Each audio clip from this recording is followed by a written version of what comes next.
In front of me is VIVO X200 Pro, and today I would like to show you how you can open apps in split screen view. Begin by tapping on one of your apps you wish to use in this view and launching it in the background. Then click on the icon of it at the top and click on split screen. Now tap on the second app. As you can see now, I can use both at the same time.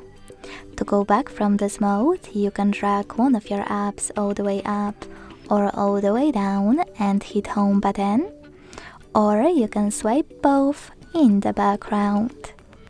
Thanks so much for watching. If you enjoyed this video, don't forget to leave a like, comment and subscribe. Bye!